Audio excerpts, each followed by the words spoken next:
Hello, नमस्कार सभी को। आरएनयू नर्सिंग के इस ऑनलाइन प्लेटफॉर्म पर सभी का स्वागत है। आज हम देखने वाले हैं बहुत ही शानदार क्वेश्चन सेशन, जिसमें होने वाला है पीवाईक्यू सेशन सीरीज और प्रीवियस क्वेश्चन हम सभी डिटेल से बात करने वाले हैं। तो आज की क्लास हमारी बहुत ही इंपॉर्टेंट होने वाली है, क्योंकि इसमें इंपॉर्टेंट क्वेश्चन जो प्रीवियस एग्जाम में बार बार पूछे जाते हैं उनका जिक्र हमने किया है। तो नो डाउट ये इंपॉर्टेंट क्लास होने वाली है। तो इन क्वेश्चनों को अपने को काफी अच्छे तरीके से पढ़ना होगा, और मैं यहाँ पे क्वेश्चन सोल्व कराऊंगा। आपको पढ़ना है और उस क्वेश्चन का आंसर कमेंट बॉक्स में देना है, उसके बाद सुनना आंसर क्या है, जिससे आपकी एक्यूरेसी बढ़ जाएगी। क्योंकि बार बार प्रयास करने से ही सफलता मिलती है, बूंद बूंद से ही घड़ा भरता है। वो कहते हैं कि ये रस्सी यदि बार बार मूवमेंट करती है पत्थर पे, तो पत्थर भी घिस जाता है, पत्थर के ऊपर सिल पे भी पड़त निशान। ठीक है, रस्सी आवत जावत है, सिल पे भी पड़त निशान, मतलब ये क्या है कि पत्थर पे भी निशान बन जाता है। तो ये तो पढ़ाई है बेटा, ये तो पढ़ाई है। तो इस पढ़ाई को तो आराम से हमें बार बार पढ़ के अच्छे से याद कर सकते हैं। जब पत्थर ही घिस जाता है तो ये तो क्या बड़ी चीज थोड़ी है। ठीक है, तो चिंता नहीं करनी किसी चीज की कि सर ये याद नहीं होता, ये भूल जाता हूं, ये नहीं होता, वो नहीं होता, ऐसे कोई चिंता वाली बात नहीं है।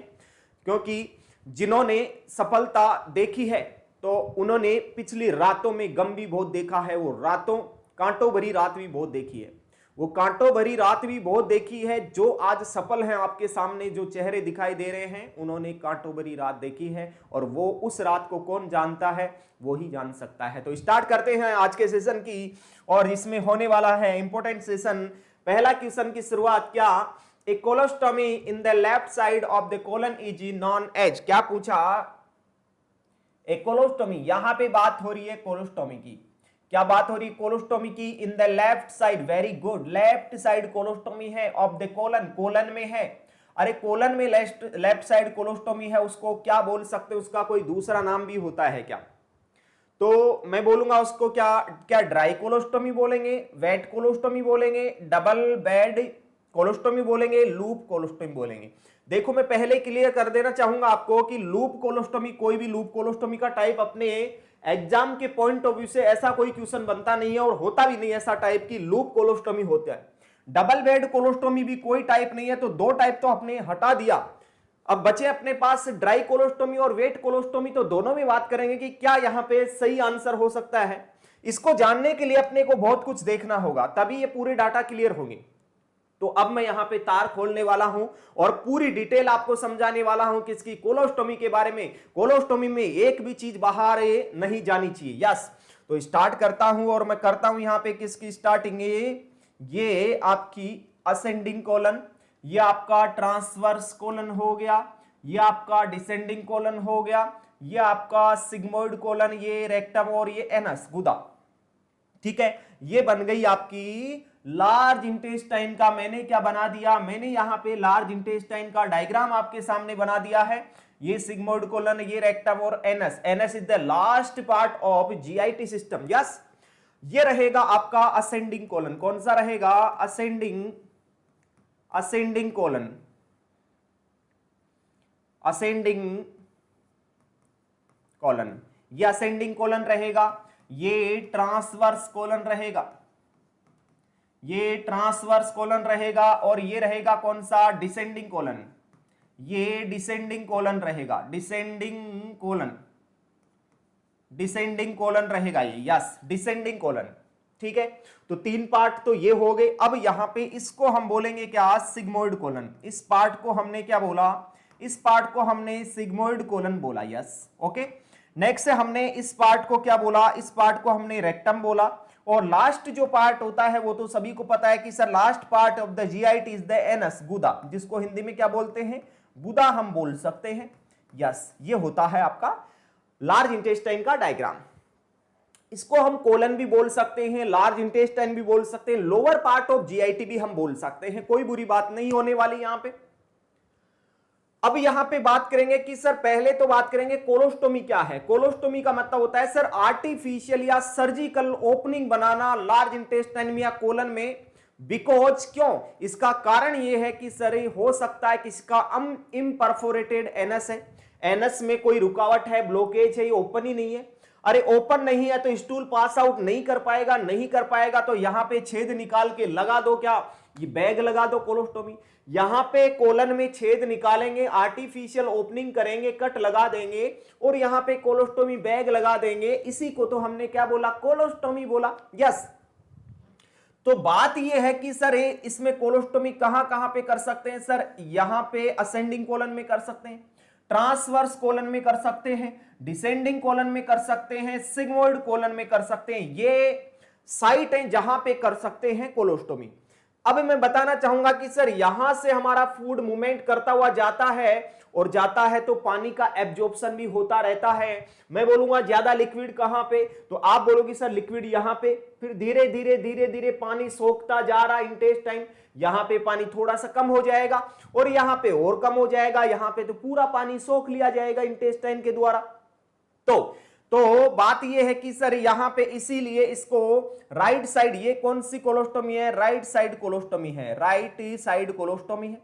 ये क्वेश्चन बन गया फर्स्ट, राइट साइड कोलोस्टोमी किसको बोलते हैं, असेंडिंग कोलन को। यहां पे यस सर राइट साइड में होगा तो वेट कोलोस्टोमी होगा, क्योंकि यहां पे लिक्विड ज्यादा आएगा, स्टूल में लिक्विड ज्यादा आएगा तो वेट कोलोस्टोमी बोलेंगे इसको। कौन सी कोलोस्टोमी, वेट कोलोस्टोमी बोल के चलेंगे, वेट कोलोस्टोमी बोल के चलेंगे।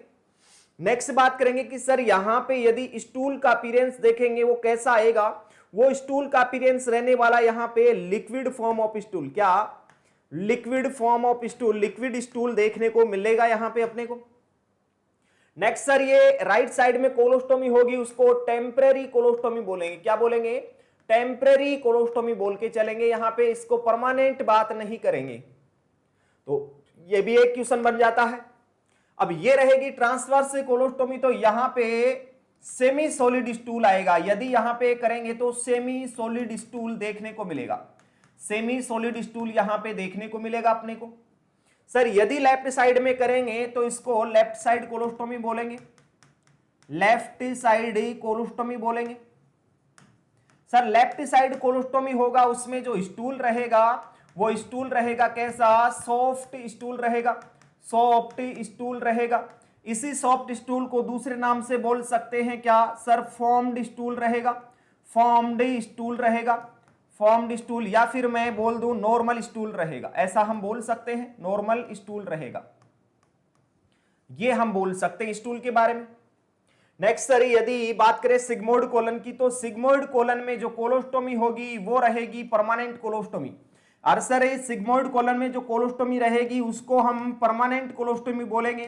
तो क्वेश्चन आ जाए कि परमानेंट कोलोस्टोमी किसको बोलेंगे, तो बोल देना permanent colostomy is the sigmoid colon colostomy. Sigmoid colon को यदि परमानेंट, देखो कोलोस्टोमी दो प्रकार से हो सकती है, एक तो टेम्परेरी कुछ टाइम के लिए हो सकती है, एक लॉन्ग टाइम के लिए पूरे जीवन पर्यंत वो कोलोस्टोमी रहती है।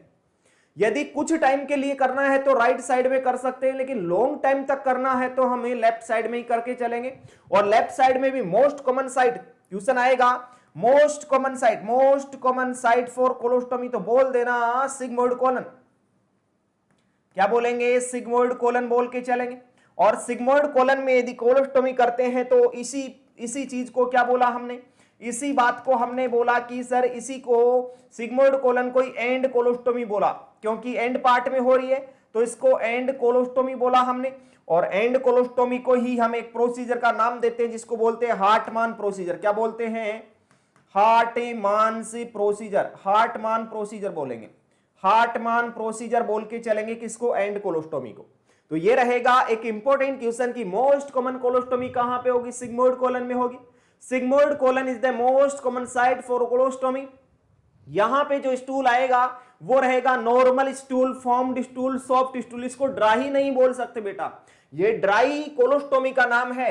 यदि लेफ्ट साइड में कोलोस्टोमी करेंगे तो इसको ड्राई कोलोस्टोमी बोल के चलेंगे, क्या बोलेंगे, ड्राई कोलोस्टोमी बोल के चलेंगे, ड्राई स्टूल कभी नहीं बोलेंगे।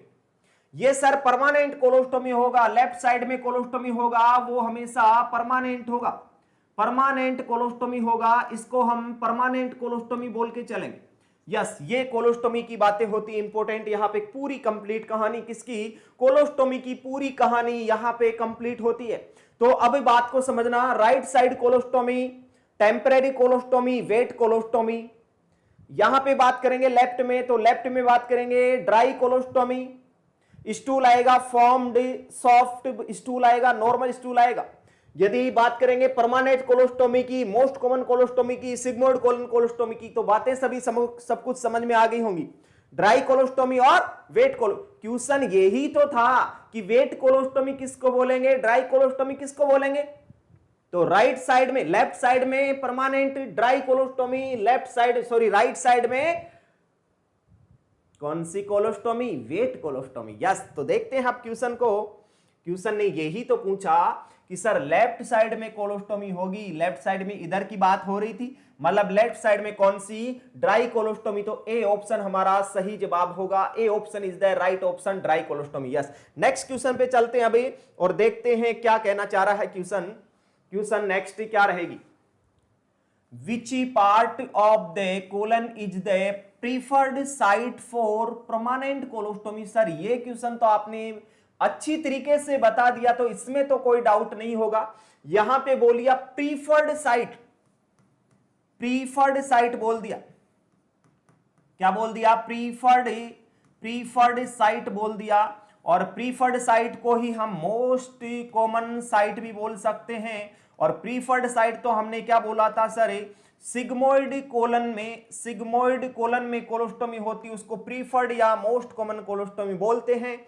तो यहां पे क्या होगा, असेंडिंग होगा क्या, नहीं होगा, ट्रांसवर्स होगा क्या, नहीं होगा, डिसेंडिंग होगा क्या, हो सकता है। यदि ऑप्शन में सिग्मोइड कोलन नहीं हो तो हो सकता है, यदि ऑप्शन में सिग्मोइड कोलन है तो डी ऑप्शन हमारा सही हो जाएगा, यदि ऑप्शन में सिग्मोइड कोलन नहीं है तो हमारा डिसेंडिंग कोलन हो जाएगा। तो प्रीफर्ड साइट या मोस्ट कॉमन साइट किसकी, कोलोस्टोमी की कौन सी होगी, वो रहेगी sigmoid colon.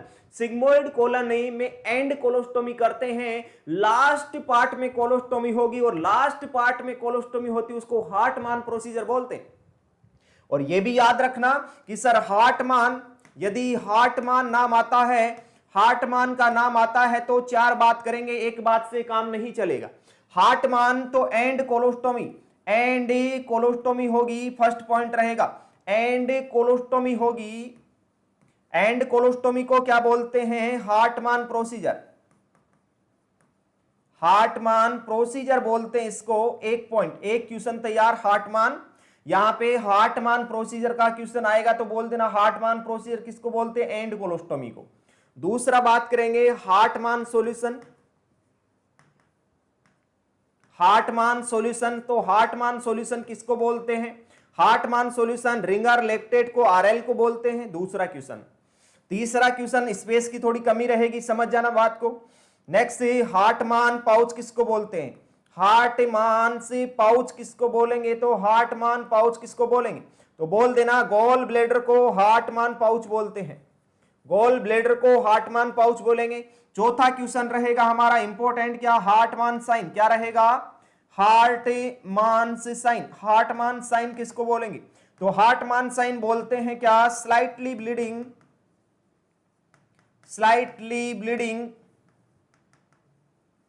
at the time of implantation। जब इम्प्लांटेशन होता है, प्रेगनेंसी होती है, जब इम्प्लांटेशन होता है तो स्लाइटली ब्लीडिंग वहां पे होती है यूट्रस में, तो उस ब्लीडिंग वाले साइन को क्या बोला, हार्टमान साइन बोला। तो Hartman sign slightly bleeding at the time of implantation of embryo, या बोल सकते हैं फर्टिलाइज्ड ओवम। ओके, देन मैंने बोला हार्टमान पाउच किसको बोलेंगे, गोल ब्लेडर को हार्टमान पाउच बोला गया। देन मैंने बोला हार्टमान सॉल्यूशन किसको बोलेंगे, आरएल को बोला गया। देन मैंने बोला हार्टमान प्रोसीजर किसको बोलेंगे, एंड कोलोस्टोमी को बोला गया, एंड कोलोस्टोमी को हार्टमान प्रोसीजर बोला गया। सो यहां पे अपना आंसर तो क्या करेक्ट होने वाला है, डी ऑप्शन करेक्ट होने वाला है। Sigmoid colon is the most common site for colostomy या preferred site for colostomy. Next question, आपका सवाल आगे वाला आपकी स्क्रीन के ऊपर, आपकी पलकों के सामने आपका इंतजार कर रहा है कि आप इसका आंसर कब तक दो। आप सबका प्रयास जारी है, और प्रयास जिसका जारी होता है उसको सफलता जरूर मिलती है।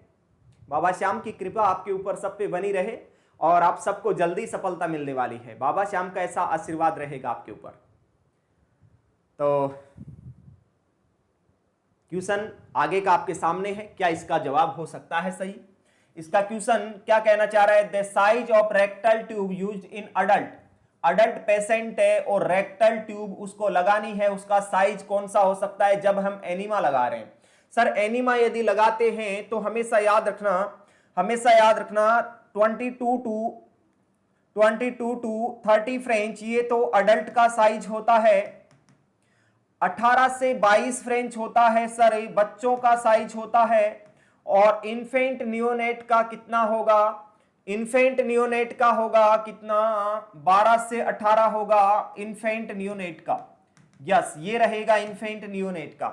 और इन्फेंट से नियोनेट में जाएंगे तो 10 से 14 हो जाएगा। ठीक है, तो ये रहता है। तो यहां पे यही पूछा कि अडल्ट में कोलोस्टोमी करेंगे, रेक्टल ट्यूब, अडल्ट में रेक्टल ट्यूब लगाएंगे और एनीमा देंगे।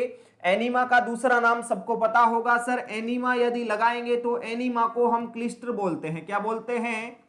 क्लिस्टर बोलते हैं। तो ये बात भी याद रखना, इज ऑल्सो नोन एज, मतलब दूसरे नाम से जाना जाता है। Enema is also known as, दूसरे नाम से जाना जाता है। तो दूसरा नाम कौन सा होगा? क्लिस्टर होगा।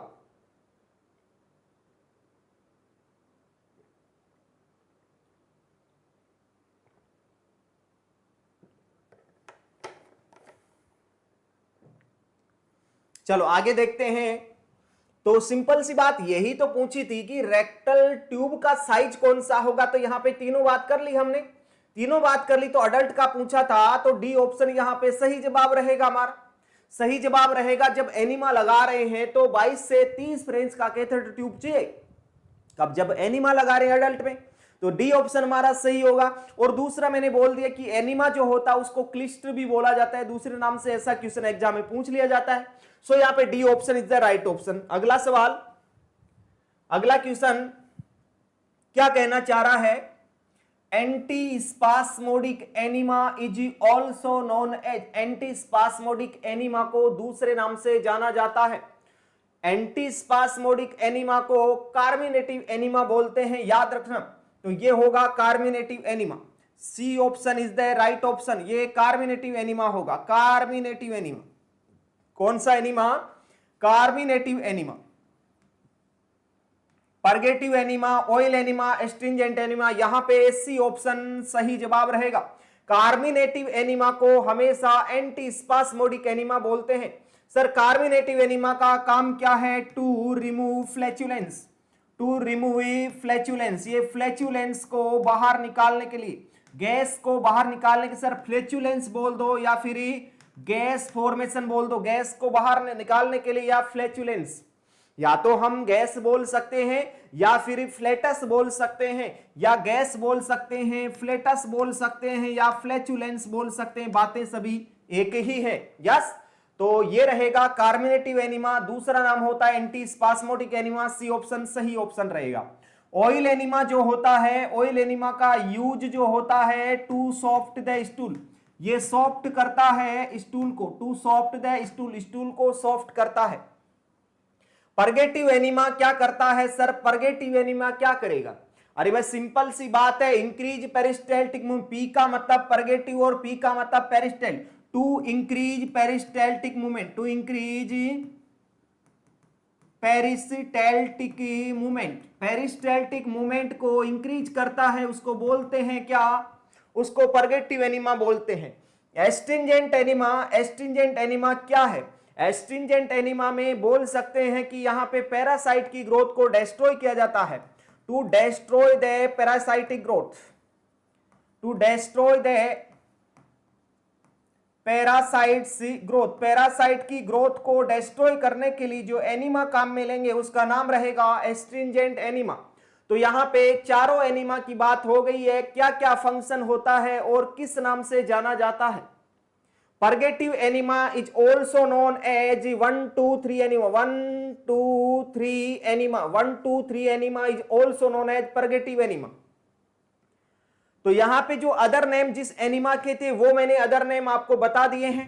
बाकी यहां पे फंक्शन था, इसका यूज था, वो मैंने सब कुछ बता दिया। फिर से रिपीट करना चाहूं, ऑयल एनीमा क्या करता है? यूज होता है to soft the stool. Sir कौन सा ऑयल एनीमा काम में लेते हैं? हम काम में लेते हैं कैस्टर ऑयल, कैस्टर ऑयल या फिर दूसरा होता है प्लस ओलिव ऑयल भी काम में ले सकते हैं, ओलिव ऑयल भी काम में ले सकते हैं। परगेटिव एनीमा में ग्लिसरॉल काम में लिया जाता है। क्या काम में लिया जाता है? ग्लिसरॉल काम में लिया जाता है, ग्लिसरॉल काम में लिया जाता है। यस। कार्मिनेटिव एनीमा जिसमें फ्लैचुलेंस को रिमूव किया जाता है। नेक्स्ट एस्ट्रिंजेंट एनीमा जिसमें पैरासाइटिक ग्रोथ को डिस्ट्रॉय किया जाता है, उसको एस्ट्रिंजेंट एनीमा बोलेंगे। क्या बोलेंगे? एंड एस्ट्रिंजेंट एनीमा इसमें नहीं होगा, सॉरी, इसमें चेंज करेंगे कुछ वर्ड्स को। क्या होगा? इसमें पैरासाइटिक ग्रोथ नहीं बोल के इन्फ्लामेशन को कम करता है, ये बोलेंगे। ये parasitic growth anti helminthic enema में होगा। इसमें बात करेंगे एस्ट्रिंजेंट एनीमा में क्या? To reduce the inflammation, reduce the inflammation, inflammation को रिड्यूस किया जाता है किसमें? एस्ट्रिंजेंट एनीमा में। सर इन्फ्लामेशन को रिड्यूस करने के लिए हम काम में लेते हैं टैनिक एसिड, टैनिक एसिड काम में ले सकते हैं, या फिर काम में ले सकते हैं सिल्वर नाइट्रेट, सिल्वर नाइट्रेट काम में ले सकते हैं, या फिर एलम प्लस वाटर। क्या काम में ले सकते हैं? एलम प्लस वाटर काम में ले सकते हैं। ये होता है क्या? एस्ट्रिंजेंट एनीमा जो इन्फ्लामेशन को कम करता है। तो यहां पे ऑप्शन रहेगा C, option is the right option. Carminative enema is also known as antispasmodic enema. अगला क्वेश्चन आपकी स्क्रीन के ऊपर, बहुत ही इंपॉर्टेंट क्वेश्चन ये भी, क्योंकि बार बार एग्जाम में पूछा जाता है। ये क्वेश्चन है, बहुत बार एग्जाम में पूछा गया है, बेरियम स्वेलो वाला क्वेश्चन। इसमें कंटेंट पूछता है कि क्या होता है।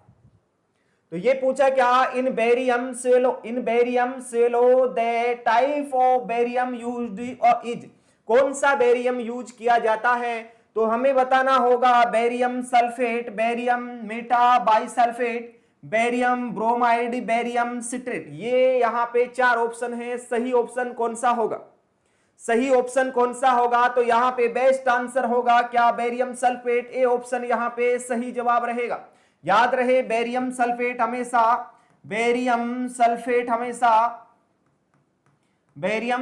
हमेशा डायग्नोस्टिक पर्पज के लिए काम में लिया जाता है। किस पर्पज के लिए? डायग्नोस्टिक पर्पज के लिए काम में लिया जाता है। फॉर एग्जांपल किसी का करना है बेरियम एक्सरे। क्या करना है? बेरियम एक्सरे करना है,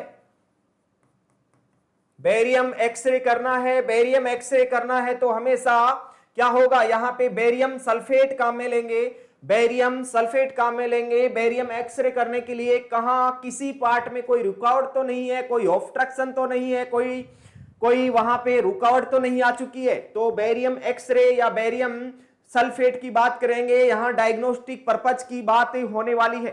तो याद रखना, यह भी एक अपने आप में इंपॉर्टेंट क्वेश्चन होगा। Barium sulphate use as barium swallow या बेरियम एनीमा में भी यही बात करके चलेंगे। यदि बेरियम एनीमा स्वेलो नहीं पूछ के आपको बोल दे बेरियम एनीमा, तो भी बेरियम सल्फेट की बात करके चलेंगे हम। चिंता वाली कोई बात नहीं है, बातें सब कुछ सेम ही है, बातें बड़ी चढ़ी नहीं है। यहाँ पे बातें सब कुछ सेम है और सिंपल है, बस समझने की आवश्यकता हमें।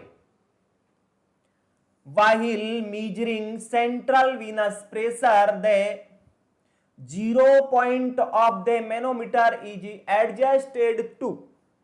अरे भाई सिंपल सी बात है, एक पेशेंट को लगा हुआ है सेंट्रल लाइन, और सेंट्रल लाइन से हम प्रेशर मीजर कर सकते हैं। क्या मीजर कर सकते हैं? Central Venus pressure. तो वहां पे अब मैनोमीटर से मीजर कर रहे हैं, और मैनोमीटर से मीजर कर रहे हैं, तो सर किस लाइन पे उस मैनोमीटर को रखना होगा, एडजस्ट करना होगा, जिससे हमारा प्रेशर सही आएगा।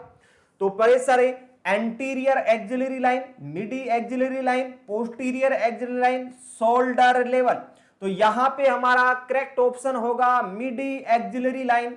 मिडी एक्सिलरी लाइन का यहां पे बात करके चलेंगे, बी ऑप्शन सही ऑप्शन होगा कि सर मैनोमीटर का जो लोकेशन रखेंगे, साइट रखेंगे, लेवल रखेंगे, वो देखो मिड एक्सिलरी लाइन, ये एक्सिलरी लाइन 3 होती है, एक तो एंटीरियर एक्सिलरी लाइन, एक मिड एक्सिलरी लाइन, एक पोस्टीरियर एक्सिलरी, ये 3 लाइनें होती हैं।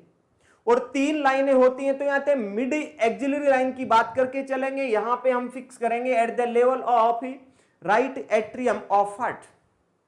यस, तो ये बात रहेगा यहां पे मिड एक्सिलरी लाइन का। अब सबसे इंपॉर्टेंट क्वेश्चन ये भी एग्जाम में पूछा जाता है कि सर कब सीवीपी कब मीजर करते हैं, कब मीजर करते हैं, मैं हिंदी में लिख देता हूं, कब मीजर करते हैं, कब मीजर करते हैं, कब मीजर करते हैं भाई? अरे भाई end of expiration, end of expiration, end of expiration. End of expiration का मतलब है जैसे ही हम श्वास को बाहर निकालेंगे तो एंड ऑफ एक्सपायरेशन होगा, उस टाइम में हम इसको मेजर करेंगे, वो एक्यूरेट डाटा हमें, एक्यूरेट सीवीपी वहां पे मिल जाएगा। यस, तो ये रहेगा हमारा सीवीपी का बात जो हम मिड एक्सिलरी लाइन के पॉइंट पे, लेवल पे रख के करते हैं। बी ऑप्शन सही जवाब। अगला सवाल अपनी स्क्रीन के ऊपर क्या है, यहां पे है, in lumbar puncture the needle is inserted between. Sir lumbar puncture करना है, क्या करना है? लंबर पंक्चर करना है, और लंबर पंक्चर यदि करेंगे तो लंबर पंक्चर में जो स्पाइनल निडल है, स्पाइनल निडल है, उसको कहां पे इंसर्ट करेंगे? तो याद रहे मोस्ट कॉमन यदि बात करें लंबर पंक्चर की, जहां पे इंसर्ट करना हो तो वो रहता है स्पेशली कहां पे? L3 to L4 होता है, इसलिए यहां पे अपना आंसर सही होगा, ए ऑप्शन सही जवाब होगा, क्योंकि L3 to L4 most common यहां पे डाल के चलते हैं, निडल को इंसर्ट करके चलते हैं। सर यहां पे लंबर पंक्चर कब कब करते हैं? जब हमें लेना हो सीएसएफ का सैंपल, जब हमें लेना हो सीएसएफ का सैंपल। सर यदि देना हो उसको स्पाइनल अनस्थीसिया, जब देना हो किसी को स्पाइनल अनस्थीसिया, तो इन कंडीशन में हम मोस्ट कॉमन क्या करते हैं? डाल के चलते हैं, क्या निडल डाल के चलते हैं स्पाइनल कोड में। मतलब ये रहेगा हमारा क्या? लंबर पंक्चर बोले तो L3 to L4। A option यहां पे सही जवाब होगा, यहां पे ये सब रॉन्ग जवाब हो गए, ए ऑप्शन राइट ऑप्शन। अगला सवाल है, while wearing sterile gloves first gloves need to worn in hand। Sir यदि स्टेराइल ग्लव्स पहनते हैं, कोई ऐसा प्रोसीजर चल रहा है और कोई ऐसा प्रोसीजर चल रहा है तो वहां पे स्टेराइल ग्लव्स पहनने की जरूरत पड़ेगी। स्टेराइल ग्लव्स यदि पहनने की हमें जरूरत पड़ती है तो सबसे फर्स्ट कौन से हाथ में पहनते हैं और कौन से हाथ का सबसे पहले रिमूव करते हैं? तो ये दो क्वेश्चन एग्जाम में ज्यादा पूछा जाता है। तो बात करेंगे कि सर फर्स्ट, सबसे फर्स्ट वियर करेंगे, सबसे फर्स्ट वियर करेंगे डोमिनेंट हैंड, सबसे फर्स्ट वियर करेंगे डोमिनेंट हैंड, डोमिनेंट हैंड में वियर करने वाले हैं। और यदि सेकंड की बात करेंगे तो बात करेंगे क्या? सर रिमूव करेंगे, रिमूव करेंगे, यहां पे सेकंड में नहीं बोल सकता, यहां पे क्या बोलेंगे? रिमूव करेंगे। तो रिमूव फर्स्ट कौन सा करेंगे? फर्स्ट यदि बात करेंगे रिमूव की तो रिमूव करेंगे non dominant first, non dominant first, non dominant first remove करेंगे। तो यहां पे बात क्या थी? वॉन मतलब वियर करना, वियर करना मतलब कहां पे? वियर डोमिनेंट, पहला डोमिनेंट कौन सा? तो यहां पे डायरेक्ट एनी हैंड, ये गलत ऑप्शन, नॉन डोमिनेंट, ये तो फर्स्ट क्या करते हैं? रिमूव करते हैं, फर्स्टली रिमूव करते हैं फर्स्ट, ये तो ऑलवेज राइट हैंड नहीं, गलत बात है। तो नॉन डोमिनेंट क्या गलत जवाब? डोमिनेंट हैंड यहां पे सही जवाब होगा। डोमिनेंट हैंड में सबसे पहले ग्लव्स को पहना जाता है और नॉन डोमिनेंट को निकाला जाता है। सिंपल सी बात है, मेरा राइट हाथ ही डोमिनेंट है, काम करता है, तो यहां पे ग्लव्स को सबसे फर्स्ट इसमें पहनूंगा और नॉन डोमिनेंट मेरा लेफ्ट है तो लेफ्ट वाला सबसे पहले निकाल दूंगा, डॉफिंग कर दूंगा। ये रहेगा क्या? ये रहेगा डॉनिंग और डॉफिंग किसकी? ग्लव्स की, ग्लव्स की डॉनिंग और डॉफिंग रहेगी। ओके, तो बी ऑप्शन सही जवाब रहेगा। अगला क्वेश्चन देखते हैं, in an adult patient length of insertion of Guedel airway, yes Guedel airway, Guedel airway is measured between the first incisor to the. Sir एक पेशेंट को क्या लगाया जाता है? गुडल्स एयरवे लगाया जाता है, गुडल्स एयरवे लगाया जाता है। Guedel's airway is also known as, दूसरे नाम से जाना जाता है क्या? दूसरा नाम है इसका क्या?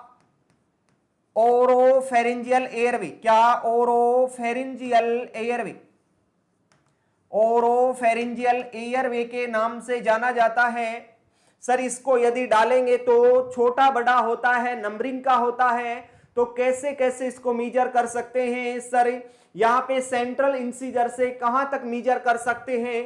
तो मैं बोलूंगा कि सर मीजर करेंगे तो सेंट्रल इंसीजर से लेके, सेंट्रल इंसीजर जो टिथ होता है वहां से लेके हम एंगल ऑफ जा, एंगल ऑफ जा जबड़ा होता उसका एंगल तक, यहां तक मीजर करके चलेंगे तो ऑप्शन कौन सा होगा? Angle of the mandible, nasopharynx, oropharynx, earlobe. तो यहाँ पे फर्स्ट ऑप्शन सही जवाब रहेगा हमारा कि लेवल एंगल ऑफ मैंडिबल, यहाँ पे मीजर करके चलेंगे। ये मैंडिबल हमारा जबड़ा है तो यहां तक मीजर करेंगे सेंट्रल इंसीजर से, ये रहेगा सही जवाब। तो ए ऑप्शन हमारा सही जवाब रहेगा किसका? Measuring the Guedel airway from incisor teeth to angle of mandible. तो ए ऑप्शन सही जवाब। अगला क्वेश्चन देखते हैं। एंटी हेलमिंथिक एनीमा किस काम में आता है? अभी बात हुई थी anti helminthic enema. Anti helminthic enema कब काम में लेते हैं? पैरासाइट्स को डिस्ट्रॉय करने के लिए। किसको डिस्ट्रॉय करने के लिए? तो बात करेंगे सोफन हार्ड फीकल मैटर, अरे सॉफ्ट करने के लिए तो ऑयल एनीमा काम में लेते हैं। ऑयल एनीमा काम में लेंगे सॉफ्ट करने के लिए स्टूल को। डेस्ट्रॉय इंटेस्टाइनल पैरासाइट, पैरासाइट को डिस्ट्रॉय करने के लिए एंटी हेलमिंथिक एनीमा काम में लेंगे। इसका मतलब बी ऑप्शन तो हमारा सही जवाब है। बी ऑप्शन तो हमारा सही जवाब है। रिमूव फ्लेटस, अरे रिमूव फ्लेटस करने के लिए तो कार्मिनेटिव एनीमा काम में ले रहे हैं। कार्मिनेटिव एनीमा काम में लेंगे। Carminative enema is also known as anti spasmodic enema, anti spasmodic enema. Yes. Next बात करेंगे remove foreign particle from large intestine. Large intestine से फॉरेन पार्टिकल्स को निकालना, ये कोई प्रकार का कोई एनीमा नहीं है। तो यहां पे बी ऑप्शन हमारा सही जवाब रहेगा। नेक्स्ट बात करेंगे सर एंटी हेलमिंथिक एनीमा में कंटेंट देते क्या है पेशेंट को? कौन सा कंटेंट वहां पे होता उसमें? तो कौन सा कंटेंट रहेगा भाई एंटी हेलमिंथिक एनीमा में? वहां पे रहता है क्या? Salt water. क्या रहता है? सॉल्ट वाटर होता है। सॉल्ट वाटर से हम डिस्ट्रॉय कर देंगे पैरासाइटिक ग्रोथ को, क्योंकि जब नमक पिलाया जाएगा या नमक एनीमा के थ्रू दिया जाएगा तो नमक क्या करेगा? नमक हमारी जीआईटी में जाएगा और जीआईटी में जाके क्या करेगा? वो हमारी जीआईटी में पैरासाइट्स जो भी हैं, कीड़े मकोड़े जो भी हमारे इंटेस्टाइन में, बच्चे कहते हैं ना, छोटे बच्चे होते हैं, बोलते हैं मम्मी कीड़े खा रहे हैं पेट में। अरे कीड़े खा रहे हैं, छोटे बच्चों को कीड़े खाते हैं तो कीड़े यही कीड़े हैं बेटा जो बचपन में खाया करते थे, वो यही कीड़े। अब समझ में आ गई है बात? तो वहां पे नमक का यदि घोल एनीमा के द्वारा दे दिया जाता है तो सारे कीड़े पेट के मर जाएंगे, मतलब यहाँ पैरासाइटिक ग्रोथ डिस्ट्रॉय हो जाएगी, रुक जाएगी। तो यहाँ पे साल्ट वाटर क्या करेगा? पूरे जो भी पैरासाइट्स उनकी क्या करेगा? पानी को पूरा सोख लेगा, क्योंकि सोडियम कंटेन द वाटर, और वाटर पूरा सोख लेगा नमक। Sodium contain the water, water को सोख लेगा तो क्या होगा? अरे पूरा पानी सूख जाएगा, पैरासाइट का पूरा पानी सूख जाएगा तो उनकी ग्रोथ रुक जाएगी, डिस्ट्रॉय हो जाएगी, मर जाएंगी। ये बोल सकते हैं। जैसा मैं बोलूं sodium contain the water, water को सोख लेता है। अरे बरसात के दिनों में रसोई के अंदर डिब्बे में नमक का डिब्बा, उसमें भी पानी आ जाता है। नमक तो पानी को खींच लेता है दूर दूर से, तो पैरासाइट का पानी नहीं खींचेगा? यस खींचेगा, जरूर खींचेगा, इसलिए पैरासाइट मर जाएगा। दूसरी बात मैं बोलूं कि सर नमक के पानी को कैसे खींचता है, तो उसका दूसरा एग्जांपल याद रखना। कैसे याद कर सकते हैं? सर हमें बाजार में जाते हैं, बाजार में घूमने जाएंगे और वहां पे एक आइसक्रीम वाला दिखाई दे देता है, उसके पास बोलते हैं भैया 10 रुपए की आइसक्रीम खिला दो। अरे भैया ने 10 रुपए की आइसक्रीम खिला दी, मावा वाली आइसक्रीम खुआ दी, और वहां पे मावे की आइसक्रीम खिलाई तो मावे की आइसक्रीम में खाया तो लास्ट कॉर्नर में यहाँ पे नमक का टेस्ट आया। अरे भाई मावे की आइसक्रीम थी, नमक कहां से आ गया? चिंता करने की कोई बात नहीं है, नमक डाला जाता है। कहां पे डाला जाता है? नमक की बर्फ के अंदर डाला जाता है। साबुत जो मोटा नमक होता है वो बर्फ के अंदर मिक्स किया जाता है। क्यों किया जाता है? उसका रीजन ये है कि सर ये बर्फ जैसे जैसे पिघलेगा, जैसे जैसे बर्फ पिघलेगा वो बर्फ का पानी पिघला हुआ कौन पी जाएगा, वो नमक पी जाएगा, और वहां पे पानी ज्यादा नहीं रहेगा तो बर्फ कम पिघलेगा। तो सिंपल सी बात है, वो नमक उस पानी को सोख लेगा तो बर्फ धीरे धीरे पिघलेगा। रात तक उसको आइसक्रीम बेचनी है तो रात तक बर्फ को रखना है, रात तक बर्फ को रखना है तो क्या करेगा, वो नमक ऐड करेगा। तो ये होता है नमक का कमाल, नमक पानी को सोख लेता है। आप थोड़ा सा नमक खा के देखो, नमक खा के देखो, होठ सूख जाएंगे, ऐसे होठों के ऊपर पपड़ी आ जाएगी। अरे पानी सोख लेता है नमक, ही नमक पानी सोख लेता बेटा, सोडियम कंटेन द वाटर। ठीक है, तो बी ऑप्शन सही जवाब रहेगा यहां पे अपना। चलो अगला सवाल आपका स्क्रीन के ऊपर क्या पूछना चाह रहा, अगला सवाल, अगला सवाल पूछना चाह रहा है, catgut suture is belongs to which among the following category. याद रखना, कभी भी कैटगेट पूछ ले आपको, कभी भी कैटगेट सूचर यदि पूछता है तो बोल देना क्या है, ये नेचुरल है, ये नेचुरल है, और नेचुरल के साथ साथ में एब्जॉर्बेबल भी है। कोई भी कैटगेट पूछ सकता है, क्रोमिक कैटगेट, प्लेन कैटगेट, इसमें दो टाइप होते हैं बेटा। कौन कौन से, एक तो क्रोमिक कैटगेट होता है, एक तो होता है, एक तो होता है बेटा प्लेन कैटगेट। क्या होता है, प्लेन कैटगेट होता है, और दूसरा होता है क्रोमिक कैटगेट, क्रोमिक कैटगेट होता है। अरे आप तो कैटगेट को देखो बस, बाकी किसी प्लेन और क्रोमिक को मत देखो, ये तो डिटेल वाली बातें हैं। तो कैटगेट का जहां पे भी नाम आता है, कैटगेट का जहां पे भी नाम आएगा बोल देना नेचुरल होता है और एब्जॉर्बेबल होता है।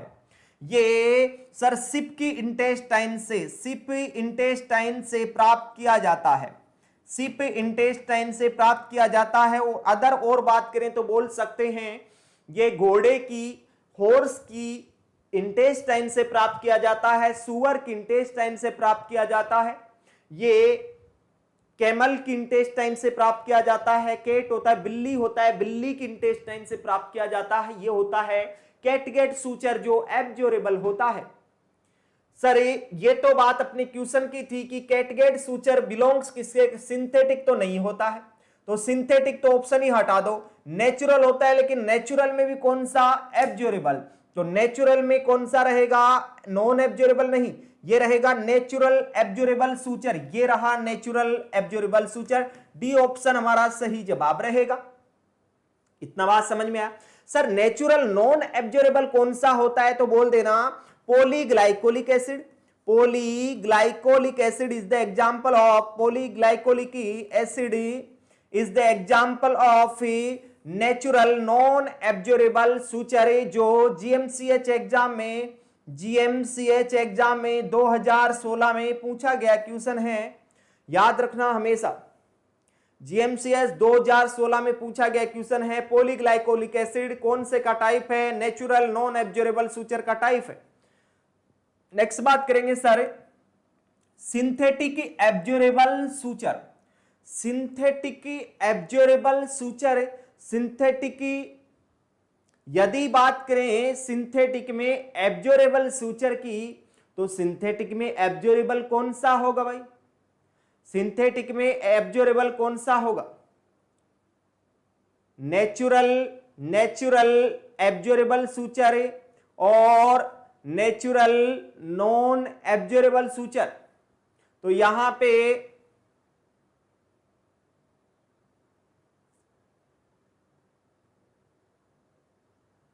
हाँ नेचुरल, सिंथेटिक नॉन एब्जॉर्बेबल क्या रहेगा यहां पे, synthetic non absorbable, synthetic absorbable, ये एक का ऑप्शन रहेगा क्या, सिंथेटिक एब्जॉर्बेबल, एक का आंसर रहेगा पॉलीग्लाइकोलिक एसिड। कौन सा, polyglycolic acid is the example of synthetic absorbable, ये सिंथेटिक एब्जॉर्बेबल का एग्जांपल है। तो यहां पे अपना आंसर क्या रहेगा, नेचुरल एब्जॉर्बेबल का एग्जांपल कौन सा है, डी। कौन सा, कैटगेट, कैटगेट सूचर होता है नेचुरल एब्जॉर्बेबल, डी ऑप्शन सही जवाब रहेगा। पॉलीग्लाइकोलिक एसिड होता है सिंथेटिक एब्जॉर्बेबल का सूचर का एग्जांपल होता है। तो यहां पे डी ऑप्शन हमारा सही जवाब रहने वाला है। मैंने क्रोमिक कैटगेट और प्लेन कैटगेट की बात आपके सामने कर दी है। चलो अब बात करते हैं किसकी, नेक्स्ट क्वेश्चन की। क्या पूछना चाह रहा है next question? To avoid pulling the urinary catheter nurse should tape the catheter on patients. Sir एक पेशेंट को यूरिनरी कैथेटराइजेशन किया हुआ है, यूरिनरी कैथेटराइजेशन किया हुआ है, यूरिनरी कैथेटराइजेशन करेंगे तो सर उस कैथेटर को क्या करते हैं, उसी कैथेटर को क्या करते हैं, फिक्स करते हैं। फिक्स क्यों करते हैं कि सर वो पुल नहीं हो, खींचे नहीं, और खींचे नहीं उसके लिए हम फिक्स करते हैं। तो कहां पे फिक्स करते हैं? क्या लोअर थाई करते हैं? कभी नहीं करते, लोअर थाई में कभी नहीं करते। अपर थाई करते हैं? यस अपर थाई कर सकते हैं। हिंड लेग, हिंड लेग में कभी नहीं करते, फुट में कभी नहीं करते। ये सारे ऑप्शन गलत है। यहां पे अपर थाई बेस्ट ऑप्शन रहेगा, बी ऑप्शन सही जवाब। क्या यदि फिक्स करना हो कैथेटर को तो फिक्स करेंगे कहां पे? अपर थाई फिक्स करेंगे, हमेशा अपर थाई फिक्स करके चलते हैं। अपर थाई ऑप्शन मिलता है, सबसे बेस्ट ऑप्शन है। दूसरा वहां पे बोल सकता हूं अबाउ थाई बोल सकते हैं, अबाउ थाई बोल सकते हैं। दूसरा वहां पे ऑप्शन मिलेगा अबाउ थाई। भाई यदि ऑप्शन में ये नहीं है तो ये मिल जाएगा, बात एक ही है। दैट्स दूसरा बोल सकते हैं लोअर एब्डोमेन, वहां पे यदि आए तो लोअर एब्डोमेन भी ठीक बात है। लेकिन ऑप्शन में यदि ये ऊपर वाले दो ऑप्शन मिलते हैं तो ये बेस्ट है दोनों।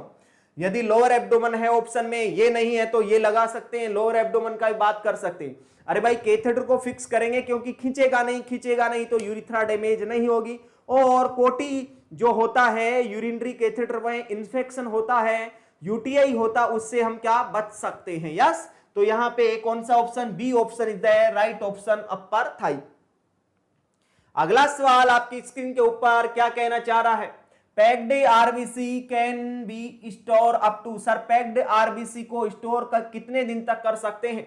तो याद रखना कि सर एक तो होता है होल ब्लड, क्या होता है, होल ब्लड होता है। होल ब्लड को तो 28 से 35 दिन तक कर सकते हैं, 35 दिन तक कर सकते हैं। सर यदि आरबीसी की बात आएगी तो आरबीसी को 35 टू 42 डेज तक स्टोर कर सकते हैं ब्लड बैंक में।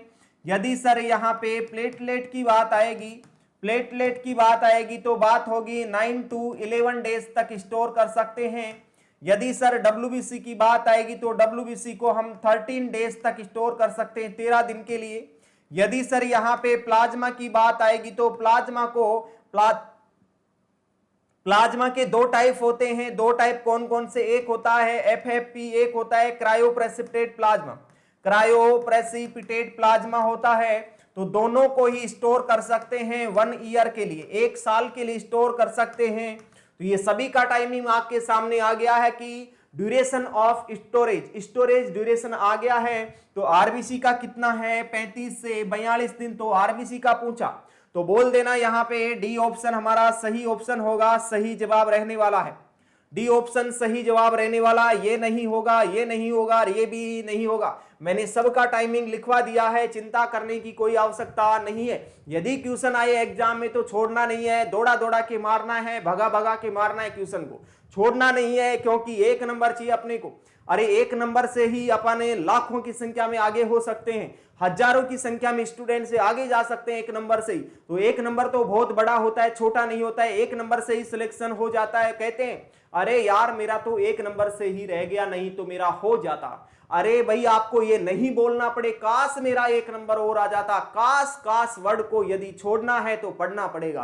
अरे भाई पढ़ाई का कोई शॉर्टकट नहीं होता, पढ़ना ही पड़ेगा, पढ़ना ही पड़ेगा। और पढ़ना है हमें, जरूर जरूर पढ़ना है, क्योंकि पढ़ाई का कोई शॉर्टकट होता ही नहीं है, आज तक कोई शॉर्टकट निकला ही नहीं है। तो अपने को पढ़ना ही पड़ेगा। एग्जाम में जो गलती होंगी वो यही सुधारना है, एग्जाम में गलती नहीं करना है।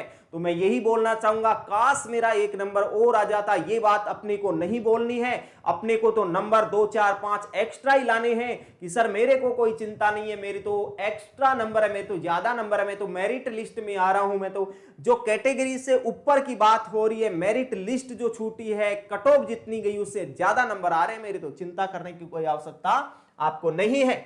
तो ये गर्व की बात है, अपनी माता पिता के लिए गर्व की बात है, अपने खुद के लिए गर्व की बात है, और अपनी जो कोचिंग में गुरुजन पढ़ा रहे हैं उनके लिए गर्व की बात होनी चाहिए। तो यहां पे अपना आंसर रहेगा इस क्वेश्चन का डी ऑप्शन। अगला सवाल देखते हैं, अगला सवाल देखते हैं, अगला सवाल क्या कहना चाह रहा है। अगला सवाल कहना चाह रहा है क्या, चेस्ट ट्यूब की बात चल रही है, chest drain should not be clamped why. Sir एक आईसीडी की बात है, यहाँ पे इंटरकोस्टल ड्रेनेज की बात है, यहाँ पे वाटर सील ड्रेनेज की बात है, वाटर सील ड्रेनेज सिस्टम की बात है, वाटर सील ड्रेनेज सिस्टम की बात है, और यहाँ पे बोल सकते हैं चेस्ट ट्यूब की बात है। सभी नाम एक ही हैं, किसी भी नाम से एग्जाम में पूछ सकता है। यस, तो ये बात है कि सर यहाँ पे ये जो ट्यूब लगी हुई है, आईसीडी ट्यूब लगी हुई है, उसको क्लैंप क्यों नहीं करते, इसको क्लैंप क्यों नहीं करते, ये क्वेश्चन अपना। सर क्लैंप करने से क्या हो सकता है, it leads to accumulation of more blood accumulation हो जाएगा, कोई लॉजिक नहीं है, कोई एक्यूमुलेशन नहीं होने वाला है। It leads to tension pneumothorax, yes ये टेंशन न्यूमोथोरेक्स को कोज करता है, सिंपल सी बात है। यदि हमने इसको क्लेम कर दिया तो क्या हो जाएगा, टेंशन न्यूमोथोरेक्स हो जाएगा। तो यहां पे बी ऑप्शन सही जवाब रहेगा। पेशेंट विल कंप्लेन पेन, कोई पेन नहीं होगा, क्लेम करने से पेशेंट को कोई पेन में कोई फर्क नहीं पड़ने वाला है।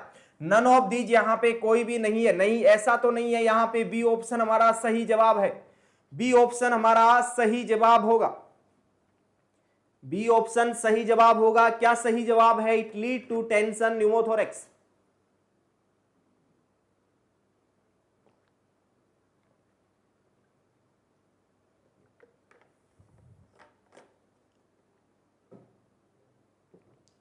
तो ये टेंशन न्यूमोथोरेक्स को कोज करता है, यहां पे बी ऑप्शन सही जवाब रहेगा।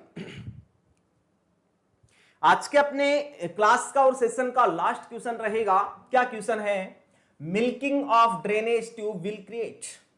सर एक ड्रेनेज ट्यूब है, वही आईसीडी का क्वेश्चन है, आईसीडी का क्वेश्चन है। और यदि ट्यूब को हम मिल्किंग करते हैं, क्या करते हैं, मिल्किंग करते हैं, milking. Sir what is milking, milking का मतलब क्या होता है। सर मिल्किंग का मतलब होता है ट्यूब को हाथ से दबाना, ट्यूब को हाथ से दबाना या करना कंप्रेस, इस ट्यूब को क्या करना, ट्यूब को कर देना कंप्रेस। तो सर इससे क्या हो सकता है, सर ट्यूब को कंप्रेस करने से नेगेटिव प्रेशर जनरेट होगा, पॉजिटिव प्रेशर जनरेट होगा, occlude the tube, none of these.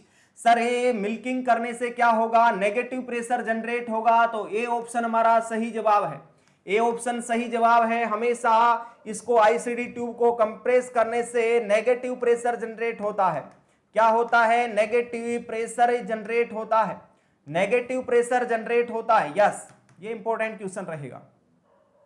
Sir milking कब करते हैं, मिल्किंग कब करते हैं, जब कोई यहां पे लगेगा कि ट्यूब ब्लॉक हो चुकी है, ट्यूब में कोई फंक्शनिंग नहीं है, तो हम उसको क्या कर सकते हैं, मिल्किंग कर सकते हैं। मिल्किंग मतलब जैसे ट्यूब है और ट्यूब को क्या करेंगे, ऐसे दबाएंगे, और ऐसे दबाना ही क्या कहलाता है, मिल्किंग कहलाता है। तो मिल्किंग नेगेटिव प्रेशर को क्रिएट करता है। यदि डॉक्टर बोलता है, इंडिकेशन देता है कि मिल्किंग ट्यूब को करना है तो ही करना है, नॉर्मली हम ट्यूब को मिल्किंग नहीं करेंगे। अरे नहीं करेंगे भाई, ध्यान से समझ लो, मिल्किंग कभी नहीं करेंगे। मिल्किंग क्यों नहीं करेंगे सर, मिल्किंग करने से नेगेटिव प्रेशर बढ़ता है, और नेगेटिव प्रेशर बढ़ने के साथ साथ में ब्लीडिंग हो सकता है, पेन हो सकता है, टिश्यू को ट्रोमा भी हो सकता है। तो कभी भी मिल्किंग नहीं करेंगे। यदि इंडिकेशन डॉक्टर देता है कि इसको मिल्किंग करना है ट्यूब को तो ही करेंगे, अदरवाइज हम मिल्किंग ट्यूब को नहीं करेंगे। तो यहां पे हमारा आंसर करेक्ट जाएगा, नेगेटिव प्रेशर क्रिएट करता है जब मिल्किंग करेंगे ट्यूब को, ए ऑप्शन सही जवाब। तो आज के सेशन को यहीं देते हैं विराम, और कल मिलते हैं फिर से नई क्लास के साथ, नए क्वेश्चन के साथ, नए जोश और जुनून के साथ, पागलपंती के साथ मिलेंगे आपके साथ। तब तक के लिए सभी को थैंक यू।